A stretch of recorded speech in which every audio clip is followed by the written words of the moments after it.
I'm standing in the heart of Edinburgh's Old Town at a busy time just after the festival's finished, but there are still lots of tourists buzzing around.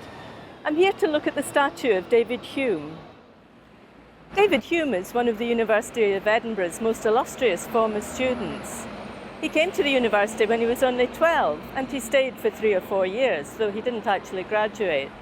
I wonder what he would have made of today's educational opportunities, such as MOOCs and e-learning.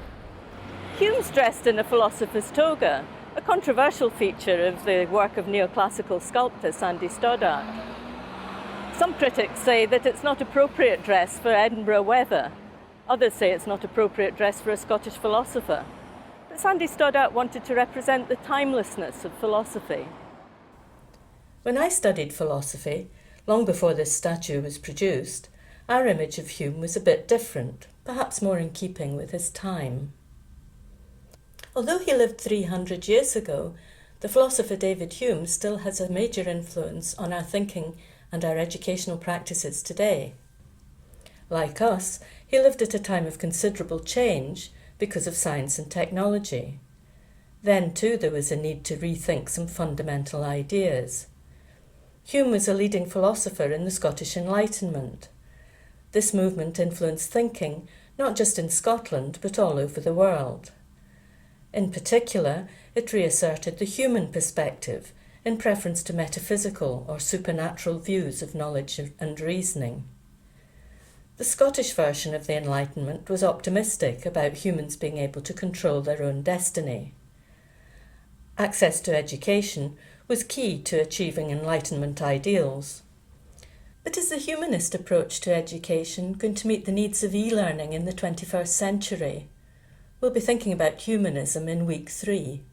Hume was an empiricist, that is, he believed that knowledge comes mainly from sensory experience. He saw a place for reason as well, especially for dealing with quantities and mathematics. So what would Hume have made of the utopias and dystopias we've been thinking about in our first block of the EDC MOOC? He was scathing about utopias. He saw them as merely imaginary and impracticable because of human nature. And I think he'd have recognised the premise of the dystopian movie The Matrix, where humans live in a simulated world with all their senses deceived. Hume would have seen this as extreme scepticism, like René Descartes' idea that the world might just be imaginary, created by an evil demon. We can't use reason or experience to confirm or deny such positions, so they've no utility for human beings. Hume said we shouldn't waste time or make ourselves gloomy with ideas for which we've got no evidence. If our knowledge comes mainly or wholly from sensory experience, what does it mean for humans if we then extend those senses through the use of technology? Can we hang on to Hume's ideas about valuing what's important and useful for humans? Or are we reaching the stage where we're pushing at the boundaries of what a human being actually is? This is the main theme of our second block, which is entitled Being Human. Block 2 asks some difficult questions from 2 different perspectives on what it means to be human.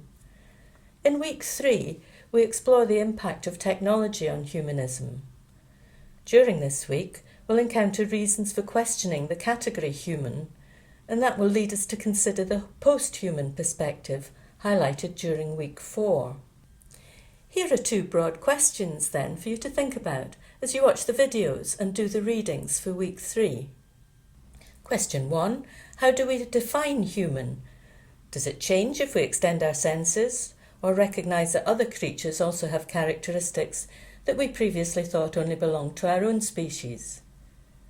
Question 2. How much of a human presence does an online course need? Is this different or special for MOOCs?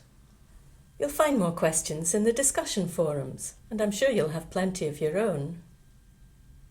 As well as watching, reading, discussing, blogging, and so on, we'd like you to experiment with a visual way of representing your understanding. It's not compulsory, but it's good practice for the final assignment. And we've got prizes too. You'll find details on the site.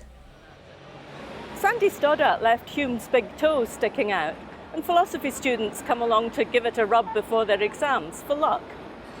I think Hume himself would have thought this was a load of superstitious nonsense, but I think he would have understood why they do it.